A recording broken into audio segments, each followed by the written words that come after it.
अस्सलाम वालेकुम students, BBG fourth बेटा आज है हमारा 8th लेक्चर, यानी कि 4th वीक का ये हमारा लास्ट लेक्चर है और ओवरऑल ये हमारा 8th लेक्चर बनता है। और जैसे कि आपको पता है कि जो हमारा 6 और 7th लेक्चर था उसमें से 6 लेक्चर में जो है वो हमने जॉब सेटिस्फेक्शन के बारे में डिटेल से पढ़ा था और 7th लेक्चर में हमने जो है वो एटीट्यूड्स के बारे में डिटेल से पढ़ा था। ठीक है, अब जो हमारा 8th लेक्चर है बेसिकली वो बनता है टाइप्स ऑफ बिहेवियर्स के बारे में। ठीक है, लेकिन ये टाइप्स ऑफ बिहेवियर्स जो हैं ये मैं आपको लेक्चर नंबर 2 में, रिमेंबर स्टूडेंट्स, मैं लेक्चर नंबर 2 में मैंने आपको 4 मॉडल्स करवाए थे। Autocratic model, custodial model, sportive model और कॉलेजियल मॉडल्स। ये मैंने आपको 4 मॉडल्स करवाए थे and these 4 models were all about the behaviour of the employees and related to the management कि how management should behave with the employees. ठीक है, या फिर किस तरह से एक ऑर्गेनाइजेशन का सिस्टम जो है वो बिहेवियर वाइज होना चाहिए।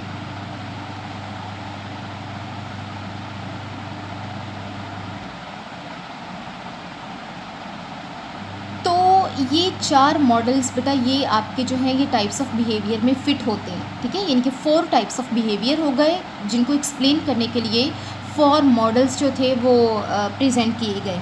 अब बेटा आगे है लेक्चर नंबर 8। अब लेक्चर नंबर 8 क्या है? Approaches of the organisational behaviour, यानी कि आज का जो हमारा टॉपिक इस लेक्चर में हम पढ़ेंगे that is about the approaches of the organisational behaviour. बेटा ये अप्रोचेस ऑफ ऑर्गेनाइजेशनल बिहेवियर कह लें, थ्योरीज ऑफ ऑर्गेनाइजेशनल बिहेवियर कह लें, यानी कि थ्योरीज और अप्रोचेस का मतलब क्या होता है कि एक सेट ऑफ प्रिंसिपल्स। ठीक है, थ्योरी में क्या होता है? एक set of principles, set of views होता है जो कि प्रेजेंट किया जाता है बाय द ऑथर। ठीक है, इसी तरह से इसमें जो है ये जो हम 5 अप्रोचेस हैं हमारी जो हम आज पढ़ेंगे,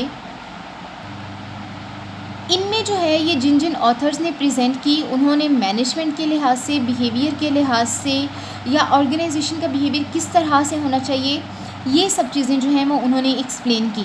ठीक है, तो बेटा ये हमारे टोटल 5 अप्रोचेस हैं, 5 और हर ऑर्गेनाइजेशन ने डिफरेंट अप्रोच को अडॉप्ट किया होता है according to the environment, according to the suitability के कौन सी अप्रोच जो है वो उनके एम्प्लॉयज़ के लिहाज से, उनके सिस्टम्स के लिहाज से उनको सूट कर रही है।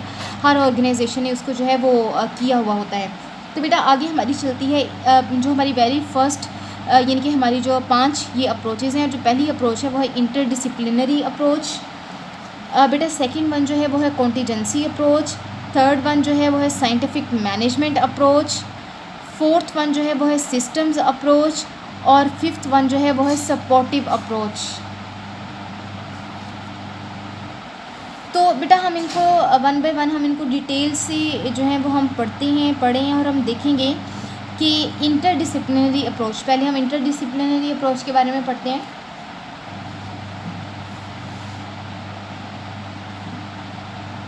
बेटा ये जो अप्रोच है बेसिकली इंटरडिसिप्लिनरी का वर्ड यानी कि सुनने से ही हमें ये लगता है कि डिसिप्लिन से रिलेट कर रही है। ठीक है, और डिसिप्लिन का मतलब होता है कि बड़े मैनेज्ड वे में, बड़े ऑर्गेनाइज वे में रहना। ठीक है, लेकिन ये यहाँ पे डिसिप्लिनरी की सेंस वो नहीं है। यहाँ पे डिसिप्लिनरी को इस लिहाज से लिया गया है कि एक ऑर्गेनाइजेशन बिहेवियर जो है ये किसी भी इंडिविजुअल का बिहेवियर किसी एक ऑर्गेनाइजेशन में वो सिर्फ उसकी फीलिंग्स से ही रिलेट नहीं कर रहा होता। अब यानी कि हमने 8th लेक्चर पढ़ लिए हैं ऑर्गेनाइजेशन बिहेवियर के, और इसमें तो अगर आपने नोटिस किया होगा, अगर आपने ऑब्ज़र्व किया होगा तो सबसे ज़्यादा फोकस जो किया गया है वो एम्प्लॉयज़ की नीड्स पे और उनकी फीलिंग्स पे किया गया है कि या तो जी उनको इंसेंटिव्स दे दें और या जो है वो उनकी फीलिंग्स को भी जो है वो आप कंसिड्रेशन में रखें।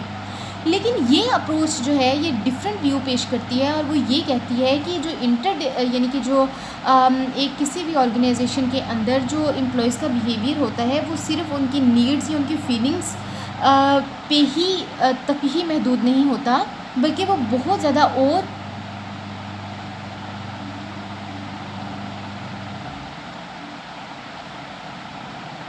दूसरे डिसिप्लिन्स भी कुछ ऐसे होते हैं जैसे कि साइकोलॉजी आ जाता है, इसमें सोशियोलॉजी आ जाता है, इसमें इसमें कल्चर ऑफ द एनवायरनमेंट आ जाता है, एनवायरमेंटल फैक्टर्स आ जाते हैं, पॉलिटिकल फैक्टर्स आ जाते हैं, यानी कि बहुत सारे और डिसिप्लिन्स भी एक बिहेवियर में ऐड होते हैं। सिर्फ एक डिसिप्लिन यानी कि फीलिंग्स का डिसिप्लिन ही नहीं है, और भी बहुत ज़्यादा डिसिप्लिन्स हैं जिसमें साइकोलॉजी आती है, सोशियोलॉजी आती है, इन्वायरमेंटल कल्चर आ जाता है, पॉलिटिकल कल्चर आ जाता है, सोशल कल्चर आ जाता है।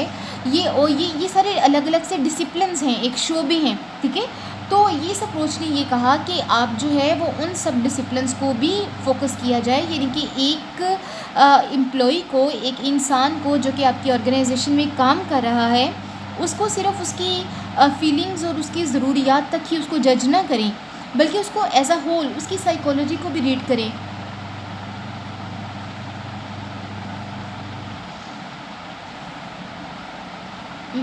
ये यस उसकी साइकोलॉजी को भी रीड करें, उसकी सोशल यानी कि वो सोशली कैसा है खुद को प्रेजेंट करें में उसका वो भी देखें, वो पॉलिटिकल इन्वायरमेंट को किस तरह से जो है वो लेके चलता है उसको भी करें, वो सोशल इन्वायरमेंट को किस तरह से लेके चलता है, इन सब चीज़ों को यानी कि एक इंडिविजुअल को एज अ होल देखें आप, जिसमें सब डिसिप्लिन्स को जो है वो डिस्कस किया हो, किसी भी एक डिसिप्लिन को जो है वो डिस्कस ना किया गया हो, ठीक है। तो इंटरडिसिप्लिनरी अप्रोच जो है अब मैं इसकी लिखते हैं, डिटेल्स में चलते हैं कि this approach explains that the organisational behaviour, OB stands for the organisational behaviour, does not only belongs to the business operations merely, कि ये सिर्फ बिजनेस के ऑपरेशंस तक ही महदूद नहीं है, but it is inter related, बल्कि ये रिलेट करती है विद मैनी अदर डिसिप्लिन्स, बहुत सारे दूसरे डिसिप्लिन्स के साथ भी, such as psychology, sociology, organisational theories, environmental theories. ये मैंने कुछ इंपॉर्टेंट बेसिक लिख दिए हैं, लेकिन जो बाकी दूसरे जो डिसिप्लिन्स हैं जो कि अंडरस्टूड हैं, जिनमें हमारे पॉलिटिकल डिसिप्लिन्स आ जाते हैं, हमारे सोशल डिसिप्लिन्स आ जाते हैं, हमारे कल्चरल डिसिप्लिन्स आ जाते हैं, हमारे इन्वायरमेंटल डिसिप्लिन्स आ जाते हैं, वो सारे डिसिप्लिन्स भी जो हैं वो इसमें ऐड होते हैं।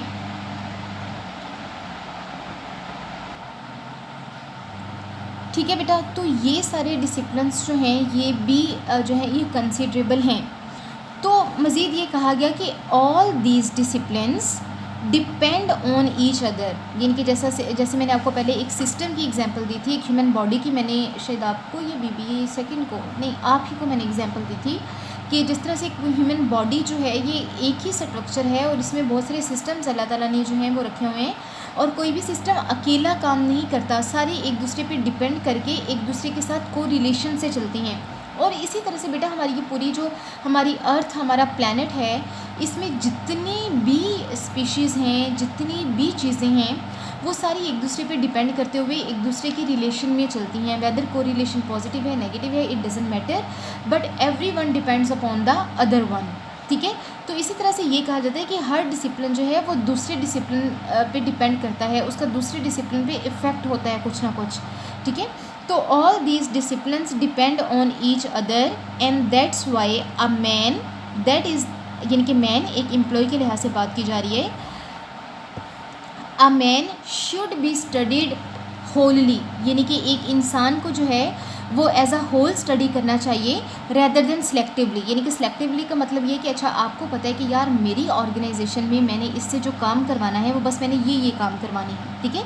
तो अगर आप सिर्फ महदूद रह के, लिमिटेड रह के उसकी पर्सनैलिटी को जज करेंगे तो हो सकता है कि वो इंसान में एक्चुअल जो कैपेबिलिटीज़ हैं, एक्चुअल जो स्किल्स हैं वो आप जज ही ना कर सकते हों, ठीक है। और हो सकता है कि अगर वो जज हो जाती, वो स्किल्स वो जो सारी थी वो चीज़ें जज हो जाती, तो वो आपकी अपनी ऑर्गेनाइजेशन के लिए बहुत ज़्यादा प्रोडक्टिव एम्प्लॉय जो है वो साबित हो सकता था। लेकिन चूँकि आपने उसको सेलेक्टिव बेसिस पे जज किया, इस वजह से जो है वो सेलेक्टिव बेसिस पे जज किया, इस वजह से आपने एज अ होल उसकी पर्सनैलिटी को नहीं देखा, जिसकी वजह से बाकी डिसिप्लिन्स जिनकी ये अप्रोच बात करती है वो सारे निगलेक्ट हो गए, ठीक है। तो वो कहते हैं कि आप जो है किसी भी एम्प्लॉय को, किसी भी मैन को होलली जो है वो उसको स्टडी करें, उसको सिलेक्टिव बेसिस पे स्टडी ना करें, क्योंकि एक इंसान का जो कंसर्न होता है ना वो इंटीग्रेटेड होता है। इंटीग्रेटेड का मतलब होता है इंटरलिंक्ड होता है, ठीक है। यानी कि अगर अच्छा इन्वायरमेंट प्रेजेंट किया जा रहा है तो वो सिर्फ अच्छा इन्वायरमेंट ही नहीं होगा, बल्कि उस अच्छे इन्वायरमेंट में काम करने वाले लोग भी फ्रेशली माइंड में काम करेंगे, वो रिलैक्स्ड काम करेंगे, आपके गोल्स फुलफिल होंगे, आपकी जो ऑर्गेनाइजेशन बिहेवियर का इमेज है वो हमारा पॉजिटिव जाएगा, हमारे जो पूरे का पूरा एक ऑर्गेनाइजेशनल कल्चर है वो हमारा पॉजिटिव बनता जाएगा। तो यानी कि सिर्फ एक फैक्टर के, एक डिसिप्लिन के बेहतर हो जाने की वजह से बाकी जो डिसिप्लिन्स हैं वो खुद ब खुद इफ़ेक्ट हो रहे हैं, पॉजिटिवली या नेगेटिवली, लेकिन वो ज़रूर इफ़ेक्ट हो रहे हैं, ठीक है। तो इसी तरह से एक ह्यूमन बीइंग में बात की गई कि अगर उसके सिर्फ एक डिसिप्लिन को स्टडी किया जाएगा, एक फैक्टर को, एक करेक्टरिस्टिक को स्टडी किया जाएगा, तो बाकी चीज़ों को जो है वो निगलेक्ट किया जाएगा, तो वो ये अप्रोच तो उसको जो है वो नहीं मानती। ये कहती है कि this is not the right way to recruit a person for the specific job.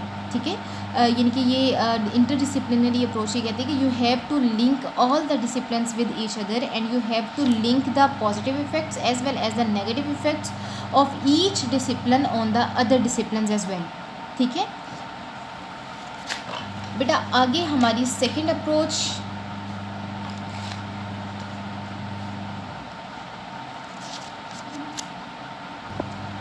अच्छा बेटा, आगे हमारी चल रही है human resource approach. I hope so कि आपको इंटरडिसिप्लिनरी अप्रोच का कॉन्सेप्ट जो है वो अच्छे से समझ में आ गया होगा इंशाल्लाह। अगर नहीं भी आया तो बेटा यू कैन आस्क मी। अगर कहीं भी आपको कोई भी कॉन्सेप्ट नहीं अंडरस्टैंडिंग उसकी कंप्लीट हुई तो आप मेरे से क्वेश्चन कर सकते हैं। बेटा आगे ह्यूमन रिसोर्स अप्रोच। अब ह्यूमन रिसोर्स यानी कि ह्यूमन का मतलब क्या होता है? इंसान। ठीक है, और रिसोर्स क्या है? ज़रिया। ठीक है, ह्यूमन रिसोर्स का मतलब ये है, यानी कि ह्यूमन रिसोर्स का मतलब ये बनता है कि एक ऑर्गेनाइजेशन में काम करने वाले जो लोग होते हैं वो उस ऑर्गेनाइजेशन का एसेट होते हैं। अगर आप उन लोगों को इग्नोर करेंगे तो और सिर्फ अपने जो आपकी इनटेंजिबल एसेट्स हैं आप उनको प्रेफर करेंगे, उनकी प्रोडक्टिविटी की तरफ, उनको जो है वो पॉलिश करने की तरफ आप रहेंगे, आपकी ओरिएंटेशन रहेगी, तो आप जो है वो उस तरह से ग्रो नहीं कर सकते जिस तरह से आप अपने ह्यूमन रिसोर्स को पॉलिश करके आप ग्रो कर सकते हैं। ठीक है, human resource means talking about all the persons, all the people who are working in an organization as an employee। तो बेटा human resource approach is one of the most important developmental approach in the organisational behaviour. ठीक है, ये एक तो ये सबसे ज़्यादा, जैसे मैंने पहले अभी बात की कि सिर्फ इंटेंजिबल एसेट्स को ही पॉलिश करके आप आगे नहीं बढ़ सकते, बल्कि you have to focus on the living assets, जो कि आपके लोग आपके यहाँ काम करते हैं। अगर आप उनको पॉलिश करेंगे तो आपकी जो डेवलपमेंटल स्पीड है और जो डेवलपमेंटल क्वालिटी है वो आपकी बहुत ज़्यादा अच्छी होगी। तो this is the very important developmental approach in the organisational behaviour. It is concerned with the growth of the development of the human resource. यानी कि ये अप्रोच ये कहती है कि आप अपने ह्यूमन रिसोर्स, आप अपने लोगों को ग्रो करें। ठीक है, आप अपने लोगों को डेवलप करें, आप अपने सिस्टम्स को, अपने रूल्स को, रेगुलेशंस को, वो तो आप टाइम टू टाइम करते ही रहते हैं, लेकिन आप अपने लोगों को ग्रो करें, आप उनको ट्रेन करें, उनको इनरिच करें, ताकि वो जो है वो एक टाइम पीरियड की जो डिमांड है वो उसको पूरा कर सकते हैं। ठीक है, यानी कि जैसे ट्रेनिंग एक सबसे बड़ा फैक्टर है। जैसे जैसे एम्प्लॉयज़ को ट्रेन किया जाता है वैसे वैसे जो है वो पॉलिश होते चले जाते हैं, और जो अकॉर्डिंग टू टाइम जो नीड्स हैं एक ऑर्गेनाइजेशन की, जो रिक्वायरमेंट्स होती हैं, वो उनको भी बहुत अच्छे से पूरा करते हैं।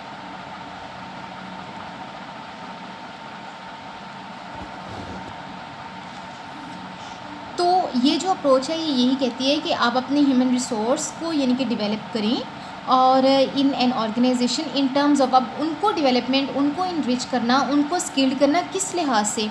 कॉम्पिटेंसी के लिहाज से, क्रिएटिविटी के लिहाज से, एफिशिएंसी के लिहाज से एंड प्रोडक्टिविटी के लिहाज से। ठीक है, यानी कि आप डिफरेंट ट्रेनिंग सेशंस रखें।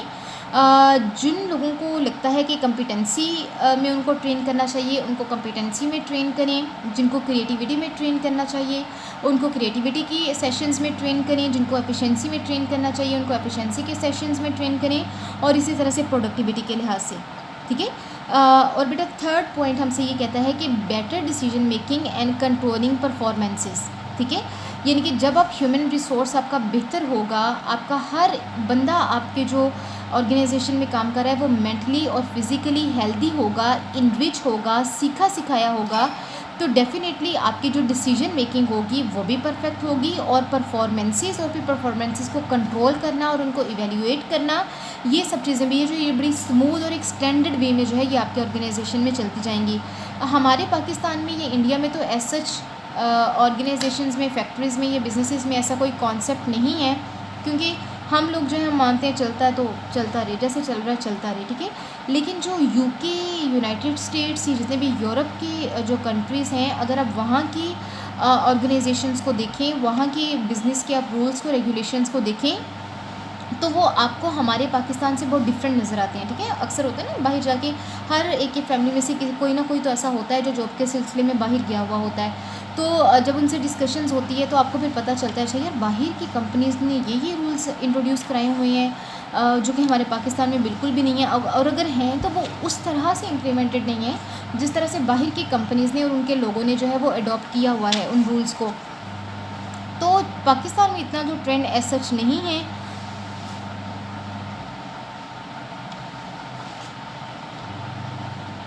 लेकिन यूनाइटेड स्टेट्स और ये यूके यूएसए वगैरह ये जो है ये ज़्यादा इन चीज़ों को जो है फोकस करते हैं। और आप देखिए कि उनकी इकोनॉमीज़ भी कितनी स्ट्रॉन्ग हैं, उनके बिजनेसेस भी कितने स्ट्रॉन्ग हैं और उनकी हर ऑर्गेनाइजेशन जो है वो कितनी स्ट्रॉन्ग वे में चल रही है। ठीक है बेटा, अगला जो ये पॉइंट एक्सप्लेन करता है कि managers always give directive tools for the effective management. यानी कि ये अप्रोच ये कहती है कि एक जो मैनेजर है उसकी ये रिस्पॉन्सिबिलिटी होनी चाहिए बाकी लोगों की तरफ। यानी कि बाकी लोगों का मतलब है कि बाकी जो एम्प्लॉयज़ काम कर रहे हैं, लोअर लेवल मैनेजमेंट है, अपर लोग हैं, यानी कि जो भी उस वहाँ पे काम कर रहे हैं, जो भी हायरार्की लेवल्स चल रहे हैं, मैनेजर्स को हमेशा जो है वो डायरेक्टिव टूल्स प्रेजेंट करने चाहिए अपने लोगों को, ताकि उनकी जो मैनेजमेंट है वो भी इफ़ेक्टिव हो और उस पर जो परफॉर्मेंसेस हैं वो भी इफ़ेक्टिव हों।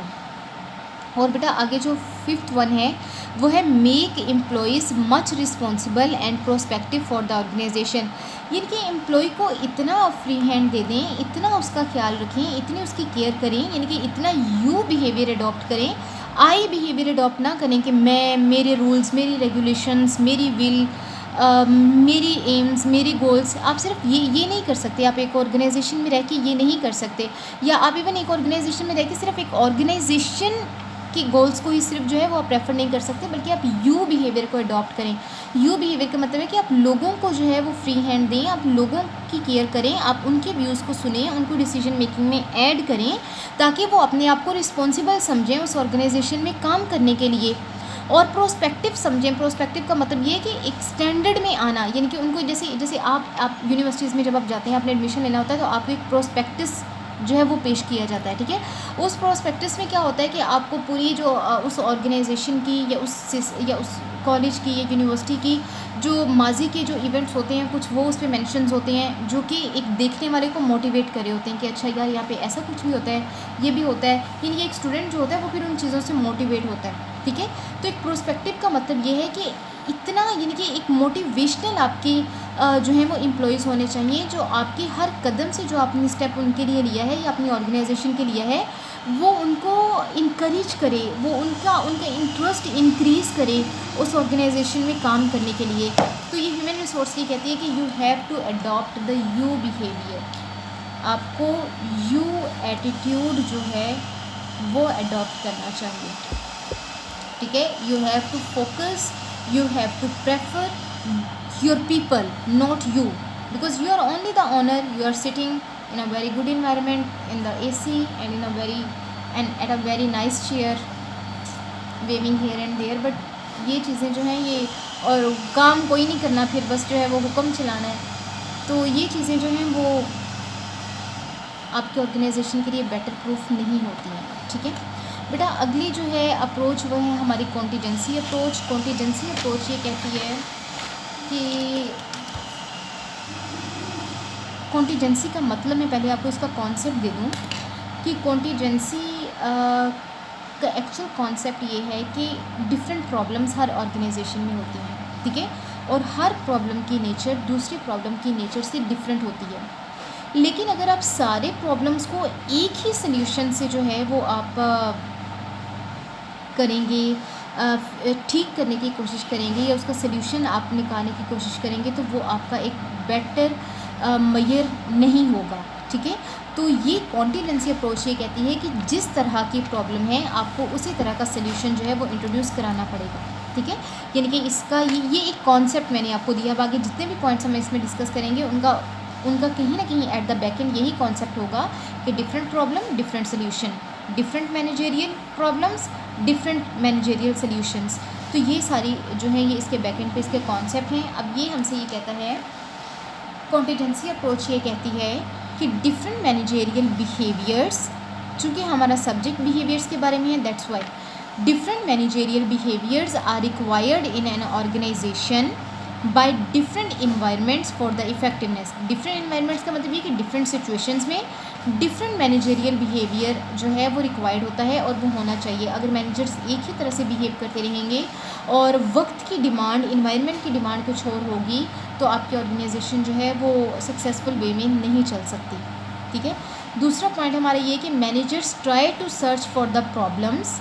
मैनेजर्स को जो है यानी कि इस अप्रोच में ये कहती है कि मैनेजर्स को जो है वो प्रॉब्लम्स को सर्च करना चाहिए एंड अप्लाई देयर नॉलेज, और अपने नॉलेज को अप्लाई करना चाहिए फॉर द सॉल्यूशंस के लिए फॉर दिस प्रॉब्लम्स। यानी कि अगर डिफरेंट कैटेगरी के मैनेजर्स बैठे हुए हैं पैनल में और हर मैनेजर का एक्सपीरियंस, हर मैनेजर की कंपिटेंसी जो है वो डिफरेंट फील्ड्स में है, तो डेफिनेटली जब वो 4-5 डिफरेंट फील्ड्स के मैनेजर्स जो हैं, डिफरेंट कंपिटेंसी के मैनेजर एक ही पैनल पे बैठ के कोई डिसीजन लेंगे और हर मैनेजर जो है वो अपने अपने लिहाज से चीज़ों को नोटिस करेगा और फिर अल्टीमेटली जो डिसीजन लिया जाएगा वो डेफिनेटली इफ़ेक्टिव होगा। तो उन्होंने भी ये कहा कि मैनेजर्स को अपना नॉलेज इस्तेमाल करना चाहिए सॉल्यूशंस लेने के लिए। थर्ड वन जो है वो ये कह रहे हैं कि each stage of problem should be clearly defined. यानी कि आपके एम्प्लॉयज़ को, आपके लोगों को प्रॉब्लम भी क्लियरली डिफाइंड होनी चाहिए और सोल्यूशन भी क्लियरली डिफाइंड होना चाहिए। अक्सर ऐसा होता है ना कि हम बच्चों के साथ, स्टूडेंट्स के साथ मोस्टली ऐसा होता है कि अगर कोई कुछ क्वेश्चन बोर्ड पे सॉल्व किया जा रहा है, ऐसा ज़्यादा मैथमेटिकल फाइनेंस के सब्जेक्ट्स हो गए या जो मैथ्स के सब्जेक्ट्स होते हैं, ऐसा ज़्यादा उनमें होता है कि एक यानी कि मोस्टली टीचर्स कुछ ऐसे भी पढ़ाते हैं कि वो ऊपर क्वेश्चन लिखते नहीं हैं और उसको सॉल्व करना शुरू कर देते हैं। यानी कि टीचर को ये लगता है कि स्टूडेंट को पता है कि मैं कौन सा क्वेश्चन सॉल्व कर रहा हूँ, लेकिन एक्चुअली सारे स्टूडेंट्स वो ये सोच के वाइट बोर्ड की तरफ देख रहे होते हैं सिर्फ कि सर एक्चुअली क्वेश्चन कौन सा करवा रहे हैं, और सर को लग रहा होता है कि बड़े अच्छे समझ आ रही है, इस वजह से स्टूडेंट जो है सारे वाइट बोर्ड की तरफ देख रहे हैं। ठीक है, तो ये एक्चुअली एक मिसपरसेप्शन होता है। ठीक है, तो ये अप्रोच ये कहती है कि आपको जो है वो यानी कि प्रॉब्लम क्या है वो भी आपके लोगों को क्लियरली पता होना चाहिए, और उस प्रॉब्लम का सल्यूशन हमने क्या निकाला है, क्यों निकाला है, ये भी आपके लोगों को क्लियर जो रीज़न्स हैं वो पता होनी चाहिए। ठीक है, तो each stage of problem should be clearly defined and step by step solutions should be defined for these problems for the effectiveness in task performance, for the effectiveness in the task performances. ठीक है बेटा, I hope so कि जो भी हमारे काम हो रहे हैं ऑर्गेनाइजेशन में उनको इफ़ेक्टिव बनाने के लिए इन चीज़ों का क्लियर होना, यानी कि प्रॉब्लम्स का क्लियर होना, सॉल्यूशंस का क्लियर होना और सॉल्यूशंस की रीज़न्स का क्लियर होना, सभी लोगों को ये बहुत ज़्यादा इंपॉर्टेंट है। ऐसा नहीं है कि अगर मैनेजमेंट ने कोई डिसीजन लिया है तो वो सिर्फ मैनेजमेंट को ही पता हो कि हमने ये डिसीजन क्यों लिया है, और जो लोअर लेवल के लोग हैं उन पर बस वो डिसीजन इम्पोज किया जाए। आप जब इम्पोज करेंगे अपने डिसीजन को और एक्चुअल प्रॉब्लम और उस डिसीजन को लेने के पीछे रीज़न अपने लोगों को नहीं बताएंगे, तो वो आउटकम नहीं आएगी जो आप चाहते हैं कि आपके डिसीजन से आए। ठीक है, आगे बेटा फोर्थ स्टेप ये कहता है कि this approach encourages managers in an organisation to analysis every situation prior to the action. कि एक्शन से पहले, यानी कि वो जैसे कहा जाता है ना कि बोलने से पहले बोल के सोचो, नहीं सोच के बोलो, तो सोचना जो है वो पहला एक जो है वो एक्शन है और बोलना जो है वो बाद का एक्शन है। इसी तरह से यहाँ भी किया जाता है कि एक्शन बाद में हो लेकिन उसका एनालिसिस पहले होना चाहिए। ठीक है, और बेटा इसका अगला जो पॉइंट है वो ये कहता है कि मैनेजमेंट शुड बी इंटरडिसिप्लिनरी, यानी कि मैनेजमेंट जो है वो इंटरडिसिप्लिनरी होनी चाहिए। कि मतलब ये कि उसको हर फील्ड को, हर प्रॉब्लम को, हर स्टेज को जो है फोकस करके चलना चाहिए एंड मोर रिसर्च ओरिएंटेड, और हर तरह से रिसर्च को जो है वो